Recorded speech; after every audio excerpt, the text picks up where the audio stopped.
Olá pessoas, tudo bem? Tenho certeza que sim.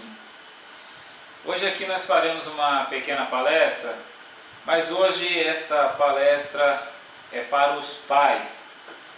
Na verdade, de certo modo, um tanto mais especial para você que é pai. Bom, quem não me conhece, o meu nome é Alan Christian. Eu venho falado em vários de meus vídeos. Aliás, nós temos um trabalho, eu possuo um trabalho que já vem sendo desenvolvido há muitos anos, tanto no Brasil quanto no mundo. E uma das figuras especulares da qual eu sempre exponho, sempre comento, é o nosso ilustríssimo médico psiquiatra Augusto Cury.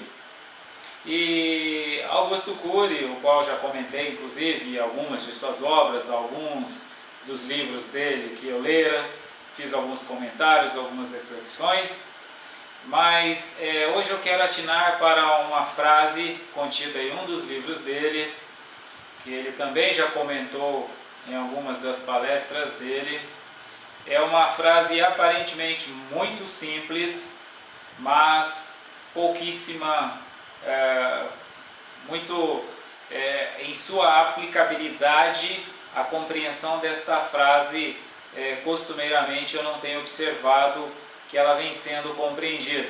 Embora Augusto Cury a tenha falado, eu sempre tenho comentado, mas ela de fato parece que na aplicação dela fica um tanto distante a compreensão desta frase. Eu sempre digo, está na minha page de Facebook, primeiramente eu sou pai de Joana de Ângeles, e aqui hoje quero falar voltado para você que também é pai. Augusto Cury nos diz que bons pais ensinam os filhos, ótimos pais ensinam-os a pensar. Então observe bem o que Augusto Cury diz. Bons pais ensinam os filhos, ótimos pais ensinam-os a pensar. Ou seja, nós temos uma cultura ainda bastante, de modo predominante, ainda compreendendo que a punição seria um mecanismo de educação. Embora Augusto Cury tenha esta fala voltada, como educador, voltada para as crianças, na verdade o conceito é aplicável para todos os indivíduos, todas as pessoas de todas as idades. Aliás, diga-se de passagem que é um dos trabalhos que eu venho desenvolvendo há muitos anos, que é o trabalhar com o desenvolvimento humano, e por conta disso nós desenvolvemos a aplicabilidade prática deste conceito. Mas hoje aqui, falando diretamente com o pai, eu transportarei este conceito e destrincharei um pouco deste conceito na aplicabilidade da relação pai e filho. E a primeira questão que nós começamos, baseando nesta frase de Augusto Cury, é o seguinte: se bons pais ensinam os filhos, e ótimos pais ensinam os filhos a pensarem, bom, a primeira pergunta que nós fazemos é: como ensinar a pensar? Mas aí, aliás, o que é pensar? Ou seja, nós já começamos a pensar o que é pensar. Se ótimos pais ensinam os filhos a pensarem, a gente, antes de perguntar como ensinar a pensar, nós precisamos perguntar o que é pensar. Ou seja, como nós vamos ensinar algo que nós ainda não estamos sabendo muito bem do que se trata? O que é pensar? Bom, de modo muito simples, nós imaginamos que pensar é imaginar. Pensar é realizar algum tipo de ação mental. Mas pensar aqui está sendo colocado de modo muito mais amplo. Pensar é avaliar, mais do que uma ação cognitiva, é é uma ação cognitiva de modo eficiente, uma ação cognitiva que leva-nos a um bom resultado, uma ação cognitiva que nos gera algum benefício direto para nós e para o que em nosso entorno está. Pensar é uma ação mental que deve promover o ser humano. Porque se o pensamento não tiver a característica de promover o ser humano, qual a utilidade deste pensamento? E é isso que nós começamos a refletir. Pensar não é uma ação intelectual apenas. Pensar não é uma ação mental sem maiores planejamentos. Embora, obviamente, Augusto Cury, muito melhor do que eu, explicaria estes conceitos, mas na era da informação, na era da movimentação, na era da tecnologia, muitos não estão dispostos para lerem, muitos não estão possuindo tempo para lerem os maravilhosos livros de Augusto Cury. E nós aqui então hoje estamos encontrando um modo mais eficiente, em apenas uma pequena palestra, extrair o que há de melhor nesta ideia, extrair o que há de melhor nestes conceitos, de modo que ele nos seja aplicáveis. Então, o que é pensar? A primeira pergunta que nós começamos a fazer é: o que é pensar? E o pensar nós já estamos dizendo que é uma ação mental que deve promover o pensamento. Então nós começamos, pelo método dedutivo, a compreender que ótimos pais só serão ótimos pais se começarem a se autoeducar, se começarem a desenvolver o próprio pensamento. Eu volta e meia tenho dito em meus vídeos que nosso propósito aqui não é falar o que todo mundo já está dizendo. É ficar falando, você tem que fazer isso com o filho, tem que ter aquilo, tem que ter aquilo. Então vai ter como? Como eu posso educar se antes eu não sou educador? Como eu posso realizar uma educação de excelência se eu não sou um educador por excelência? Então, antes de propormos a serem bons pais, ou seja, a realizar algo de bom para os nossos filhos, temos de realizar algo para nós mesmos. Precisamos desenvolver-nos como seres humanos. Precisamos desenvolver-nos como educadores de excelência, para que só depois disso tenhamos condições de ser um pai de excelência. Um pai em excelência. E aqui nós começamos então a perceber que neste meu processo eu tenho vários modos de desenvolver isso. O primeiro é simplesmente estudando, aprendendo. Se alguém me perguntasse: mas Alan Christian, você está dizendo que o pai tem que estudar, dedicar, formar? Sim, as pessoas não fazem isso para ser um pizzaiolo, para serem um médico, não ficam 5 anos, 8 anos numa universidade para poder realizar um ofício que lhe gere uma renda, uma remuneração. Diga-se de passagem que às vezes nem atinge a casa do R$1.000. Nós nos desenvolvemos tanto de modo técnico para realizarmos os nossos propósitos enquanto trabalhadores profissionais. E por que para ser um pai eu não preciso fazer nada? não preciso fazer nenhuma universidade, nenhum curso, não preciso assistir palestras.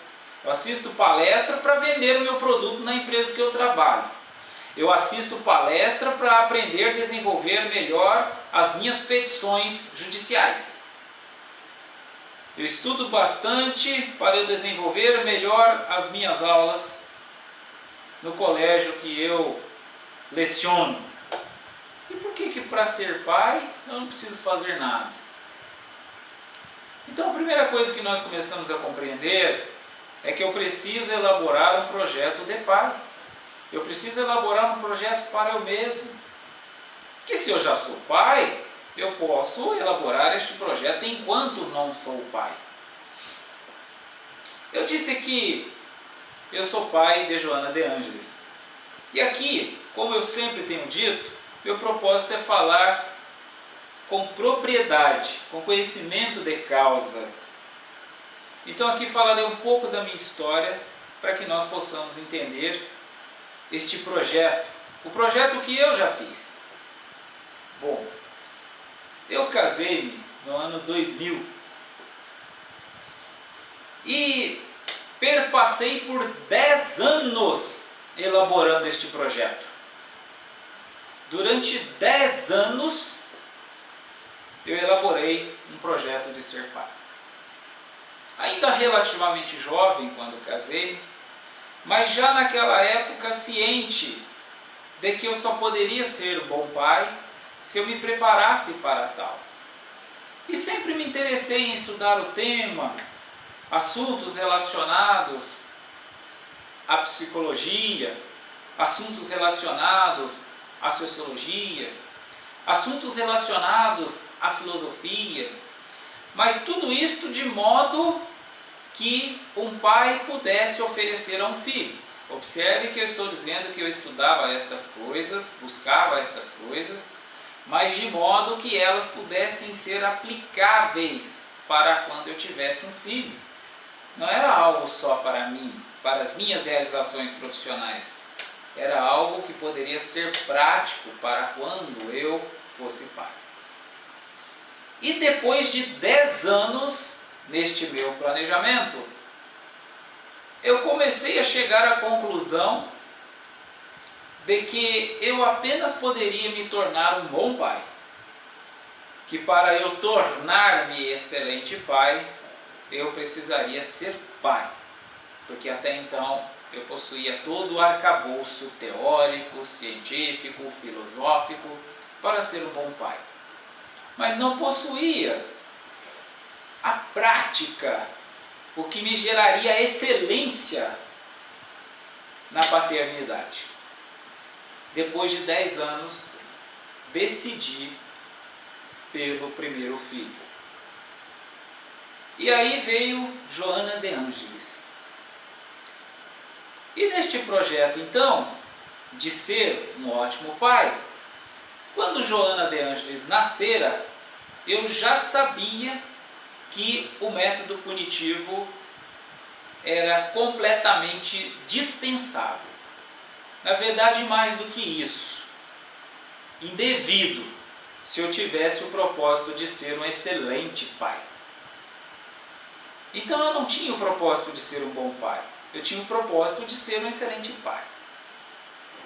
Então o método punitivo, seja ele de que modo for, principalmente no tocante a algum ato físico, não só estava completamente descartado, como ele sempre fora completamente desprezado. E que o pensar, o ensinar o pensar, era a minha persistência enquanto educador, enquanto pai. E aí, eu quero aqui agora contar uma pequena situação para que nós tenhamos melhores condições de entender a ideia aqui apresentada. Eu disse que depois de 10 anos veio Joana de Ângeles nascera, ainda bebê, realizando todos os cuidados que eu pude Aliás, diga-se de passagem que na maternidade eu quem realizei o primeiro banho, ou seja, eu buscava compreender, eu não assumia a postura que alguém seria responsável por aquele filho. Eu assumia a postura de que eu, pai, era naturalmente o principal responsável. Pois a mãe estava naquele momento sem maiores possibilidades físicas. E quem na ordem natural das coisas deveria ser o maior responsável? Logo eu, pai. Então eu procurei, durante o período gestacional, durante o período pré-natalidade, a entender, a estudar como seria este processo, como que daria banho, como que poderia ser cuidado. E aí vem a bendita tecnologia nos auxiliando, os vídeos, os sites, as revistas, as publicações. Talvez se alguém achar isso um tanto incomum, claro que é um tanto incomum. Se fosse comum, eu não estaria aqui. Vocês não estariam aqui me ouvindo. Como eu tenho dito, o meu propósito não é falar aquilo que todo mundo está falando e que todo mundo também não está entendendo, que todo mundo não está compreendendo. Nosso propósito aqui é falar transcendentalmente, transcendendo os velhos paradigmas, para que possamos ter resultados excelentes. Então, estudando este período pré-natalino, pude preparar-me da melhor maneira possível para receber Joana de Ângeles. Então, nascera minha filha, eu pude oferecer estes cuidados já na maternidade, viemos para casa, e pelo fato de eu ser trabalhador autônomo naquela época, aliás, diga-se de passagem que sou empresário desde que iniciei meu trabalho profissional, embora sempre desenvolvi atividades profissionais variáveis, mas sempre tive uma certa flexibilidade. Então, naquele momento, eu pude ficar mais presente com Joana de Ângeles, com a família, porque o trabalho eu já havia realizado dentro daquele planejamento que eu mencionei que perpassaram 10 anos, estava sendo planejado também o momento que eu pudesse cuidar de quando pai eu me tornasse. E aí Joana de Ângeles vindo, pude oferecer os cuidados, os primeiros dias, e aí iniciou então um processo. Que o objetivo não é contar em suas minúcias, não é relatar em suas minúcias, mas dizer que eu sempre estava me preparando, constantemente me preparando para ser um pai de excelência. E atinando um pouco a frase do excelentíssimo educador Augusto Cury, onde ele diz que bons pais ensinam os filhos e ótimos pais ensinam-os a pensar, eu vou pegar uma situação que ocorrera esta semana para ilustrar a aplicabilidade deste pensamento e o quanto eu tenho obtido êxito neste processo educacional. Eu digo aqui que Joana de Ângeles é a filha perfeita. Joana de Ângeles tem tido uma relação comigo da qual eu sequer já necessitei levantar a voz para ela nestes quase 7 anos de idade. Porque desde então tenho mantido em foco o meu projeto de excelente educador. E a situação que aconteceu esta semana fora muito interessante, chamou a atenção de mim mesmo diante deste meu projeto de pai, diante deste meu processo educacional, que está e continua em constante desenvolvimento. Mas a situação foi a seguinte: como eu disse, eu não tenho método punitivo. Durante todos estes anos, eu apenas precisei colocar Joana sentada para pensar uma vez. Que ela tinha mais ou menos os 3 ou 4 anos de idade. Foi quando ela estava se descobrindo como ser humano autônomo, né, que realiza, que tem livre-arbítrio. E eu disse para ela que não fizesse, não me lembro nem o que era, mas que ela persistiu. Eu peguei ela então pelos braços e coloquei ela sentada no sofá e disse que ela não iria sair. Ela se levantou e eu coloquei ela novamente e falei para ela que ela não iria sair mais. E ela ficou no sofá. Depois deste dia, eu nunca mais precisei segurar nos braços dela para que ela não fizesse algo. E o que eu estou atinando aqui é que eu também não precisei elevar a voz. Aliás, eu disse que a voz eu nunca elevei. E a situação desta semana me foi muito interessante porque ela culmina no desenvolvimento deste processo educacional. Eu esta semana fui acordá-la. E ao acordá-la, eu disse para ela a seguinte coisa: Joana, acorde, por favor.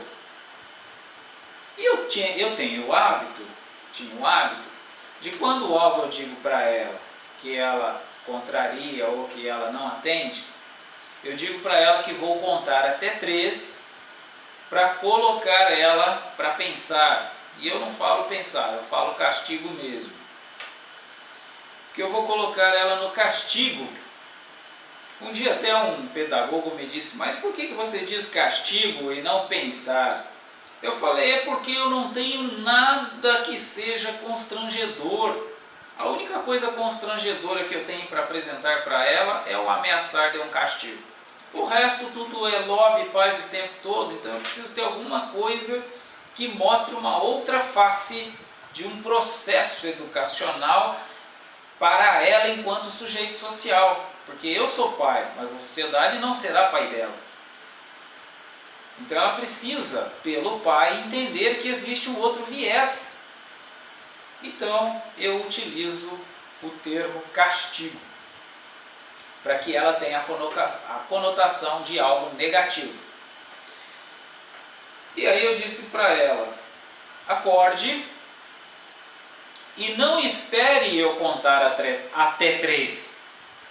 Então observe que outras vezes eu já ao ir chamá-la para acordar, que ela não é muito boa para acordar, até porque ainda tem quase 7 anos, e algumas vezes que eu fui acordá-la, eu disse a ela que eu contei para ela, né, para que ela levantasse, que eu contaria até 3 e cheguei a contar. 1, 2, normalmente no 1, no 2 ela sempre levanta. Então eu estava sendo, nestes momentos, um bom pai, porque eu não precisava pôr ela de castigo. Ela compreende a nossa relação de respeito, que não é uma relação de autoritarismo. Em momento algum eu disse para a Joana que ela não é dona do nariz dela, bem pelo contrário, não sou o proprietário dela. Meu objetivo não é ser doutrinador, proprietário dela, e sim educador, que ajuda ela própria a conduzir-se para fora de si mesma. Então eu disse a ela, né, costumo contar normalmente no 1 ou no 2, ela acorda, mas neste meu propósito em tornar-me pai de excelência, pensei comigo antes de chamá-la. Ao invés de eu acordar, chamar ela, pedir para ela levantar uma vez, ela não atender, eu dizer que vou contar até 3, né, eu contar até 3, já de imediato, eu vou pedir para ela, de modo sereno, de modo afetivo, não espere eu contar até 3.